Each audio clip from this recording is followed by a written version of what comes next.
ഈ പ്രാവശ്യം കുറച്ച് ദിവസം അവധി കിട്ടി കഴിഞ്ഞപ്പോൾ ക്രിസ്മസിന് ഞങ്ങളൊന്ന് അടിച്ച് പൊളിക്കാനായിട്ടൊരു ട്രിപ്പ് പ്ലാൻ ചെയ്തു. ചെറിയ ബഡ്ജറ്റിൽ കൂടുതൽ സ്ഥലം കണ്ട് അടിച്ച് പൊളിച്ചു പോരാ, അതായിരുന്നു ഞങ്ങളുടെ ലക്ഷ്യം. അതിന് ഞങ്ങൾ ആദ്യം ചൂസ് ചെയ്തത് സൊറൻഡോയിൽ നിന്നും പോകുന്ന ഒരു ഫെറിയാണ്. ആ ഫെറിയിൽ കയറി ഞങ്ങൾ നേരെ ജീലോങ്ങിൽ പോയി ഇറങ്ങി. ജീലോങ്ങിൽ നിന്ന് ഞങ്ങളുടെ ട്രിപ്പ് നേരെ ബെല്ലാറട്ടിൽ നമ്മൾ കാണാനുള്ളത് മെയിനായിട്ടും സ്വർണ്ണഖനിയാണ്. സ്വർണ്ണം നമുക്ക് അരിച്ച് വീട്ടിൽ കൊണ്ടുവരാം. പിന്നെ അവിടെ മസ്കറ്റിയേഴ്സിൻ്റെ വെടിവെപ്പ്, കുറേ ബ്യൂട്ടിഫുള്ളായിട്ട് റിക്രിയേറ്റ് ചെയ്യപ്പെട്ട ബിൽഡിങ്സ്, 1800-കളിലൊക്കെ ഇവിടെ ഒത്തിരി സ്വർണം ഖനനം ചെയ്യപ്പെട്ടിട്ടുണ്ട്. അതിൻ്റെയൊക്കെ ഒത്തിരി സ്വർണം അരിക്കുന്ന മെഷീനുകളുണ്ട് ഇവിടെ.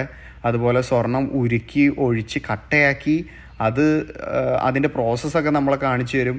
അങ്ങനെ പലതരത്തിലുള്ള എൻ്റർടൈൻമെൻ്റ് ഉണ്ട് നമുക്ക് ഈ ബെല്ലാറട്ട് സ്വർണ്ണഖനിയിൽ പോയി കഴിഞ്ഞാൽ.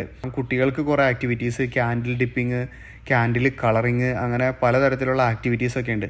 അതും മാത്രമല്ല അവിടെ ഒരു സ്വർണ്ണഖനിയിലേക്കുള്ള ഒരു ടൂറും ഉണ്ട്. നമ്മളെ സ്വർണ്ണഖനിയുടെ അടിയിലൊക്കെ കൊണ്ടുപോയി നമ്മളെ കാണിച്ചു തരും. അതൊരു ദിവസം ഫുള്ള് സ്പെൻഡ് ചെയ്യാൻ പറ്റിയ അടിപൊളി സ്ഥലമാണ്.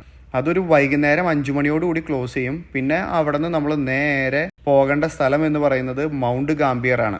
മൗണ്ട് ഗാംബിയർ അതിലും അടിപൊളി സ്ഥലം. ഒരു ചെറിയ സിറ്റിയാണ്, പക്ഷേ നല്ല സൂപ്പർ ബ്യൂട്ടിഫുൾ സിറ്റി. ഇവിടെയാണ് നമുക്ക് പലതരത്തിലുള്ള കേവുകൾ കാണാൻ പറ്റുന്നത്. കേവ് ഗാർഡൻസ് ഉണ്ട്, റിഡോക്ക് കൾച്ചറൽ സെന്റർ ഉണ്ട്. അവിടെ കുട്ടികൾക്കൊക്കെ ഒത്തിരി എന്റർടൈൻമെന്റ് ഉണ്ട്. പിന്നെ ഇവിടുത്തെ മെയിൻ അട്രാക്ഷൻ എന്ന് പറയുന്നത് സിങ്ക് ഹോൾസ് ആണ്. സിങ്ക് ഹോൾസും ലൈം സ്റ്റോൺ കേവുകളുമാണ്. ഇവിടെ മുഴുവനും മണ്ണിനടിയിൽ ഉപ്പുകല്ലാണ്. ഉപ്പുകല്ലിൻ്റെ ഉള്ളിൽ കൂടെ വെള്ളം ഇറങ്ങി ഓട്ടയായി അവിടെ വലിയ കുഴികളും ഹോളുകളുമായിരിക്കുന്നതാണ് നമ്മൾ ഈ കാണുന്ന സംഭവങ്ങളെല്ലാം. അതിനടുത്തൊരു സ്ഥലമാണ് അവിടെ 2 അഗ്നിപർവ്വതങ്ങൾ പൊട്ടി ഉണ്ടായ ഒരു ബ്ലൂ ലേക്ക് എന്ന് പറയുന്ന ഒരു സംഭവം. എൻ്റെ അമ്മോ, കാണാനായിട്ട് ഒരു രക്ഷയില്ല, അട്ടാറ് സെറ്റപ്പ്. അത് കഴിഞ്ഞാൽ പിന്നെ അവിടെ ഒരു വലിയൊരു ടവർ ഉണ്ട് നമുക്ക് കാണാനായിട്ട്. ഇതൊക്കെ ഈ മൗണ്ട് ഗാംബിയറിൽ 10-15 കിലോമീറ്ററുകൾക്കുള്ളിൽ തന്നെ കാണാൻ പറ്റിയ സ്ഥലങ്ങളാണ് കേട്ടോ. ഈ സെന്ററിന്റെ മുകളിലേക്ക് ഒരു അല്പം നടക്കാനുണ്ട്, പക്ഷെ മുകളിൽ ചെന്ന് കഴിഞ്ഞാൽ അടിപൊളി വ്യൂ ആണ്. അത് കഴിഞ്ഞാൽ നമുക്ക് സിങ്ക് ഹോളുകളുണ്ട്. സിങ്ക് ഹോൾ എന്ന് പറഞ്ഞാൽ വലിയ കുഴി പോലെ വെള്ളം, നല്ല പ്യുവർ വാട്ടർ ആണ് അവിടെ നമുക്ക് കുളിക്കാം, ചാടി കുളിക്കാം. എന്റർടൈൻമെന്റ് ആണ് അവിടെ. അത്യാവശ്യം നല്ല രീതിയിൽ നമുക്ക് കുളിക്കാനും ഒക്കെയുള്ള ഫെസിലിറ്റീസ് ഉണ്ട്. അത് കഴിഞ്ഞാൽ പിന്നെ നമുക്ക് അവിടെ ആംഫിസ്റ്റൻ കേവ് എന്ന് പറഞ്ഞിട്ട് വേറെ ഇതുപോലെ തന്നെ ഭൂമിയുടെ അടിയിലേക്ക് ഇങ്ങനെ ഒത്തിരി താഴെയായിട്ട് നമ്മുടെ കിണർ പോലെയാണ് ശരിക്കും പറഞ്ഞാൽ. പക്ഷെ അതവരൊക്കെ നല്ല അടിപൊളിയായിട്ട് മെയിൻറ്റെയിൻ ചെയ്തിട്ടുണ്ട്. കാണാനും നമുക്ക് അവിടെ ഇരുന്ന് ഫോട്ടോ എടുക്കാനൊക്കെ പറ്റിയ അടിപൊളി സ്ഥലങ്ങളുണ്ട് ഇവിടെ. അതോടൊപ്പം തന്നെ നമുക്ക് പോസംസ് എന്ന് പറയുന്ന ചെറിയ ജീവികളുണ്ട്. അവർക്ക് തീറ്റ കൊടുക്കാം. അവർ നമ്മുടെ കയ്യിൽ നിന്നൊക്കെ തീറ്റയൊക്കെ വാങ്ങിയിട്ട് പോകും. അങ്ങനെ കുറച്ച് സ്ഥലങ്ങളാണ് മെയിനായിട്ട് മൗണ്ട് ഗാംബിയറിലായിട്ട് കാണാനായിട്ടുള്ളത്. പിന്നെ ഇവിടെ മാത്രം കിട്ടുന്ന ഒരു സ്പെഷ്യൽ സോഫ്റ്റ് ഡ്രിങ്ക് ഉണ്ട്. 1800-കളിലോ 1900-ലെങ്ങാണ്ടാണ് അത് സ്റ്റാർട്ട് ചെയ്തേക്കുന്നത്.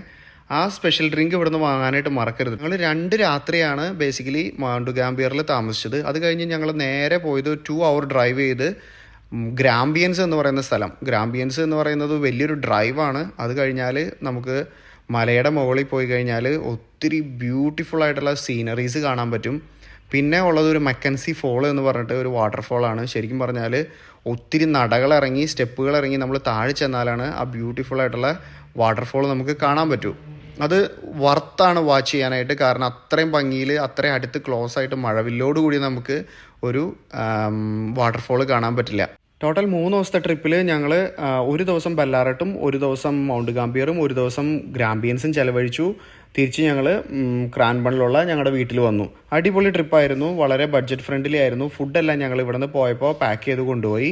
ഒപ്പം ഞങ്ങൾ മൗണ്ട് ഗാംബിയറിൽ താമസിച്ചത് ഞങ്ങളുടെ പരിചയത്തിലുള്ള ഒരു ലേഡിയുടെ അക്കോമഡേഷൻ ആയിരുന്നു. അതിന് വളരെ കുറച്ച് എമൗണ്ടേ വന്നുള്ളൂ. അപ്പോൾ ഞങ്ങളുടെ ഈ വീഡിയോ നിങ്ങൾക്ക് ഇഷ്ടപ്പെട്ടാൽ ചാനൽ ലൈക്ക് ചെയ്യാനും ഷെയർ ചെയ്യാനും സബ്സ്ക്രൈബ് ചെയ്യാനും മറക്കരുത് കേട്ടോ. Thank you so much.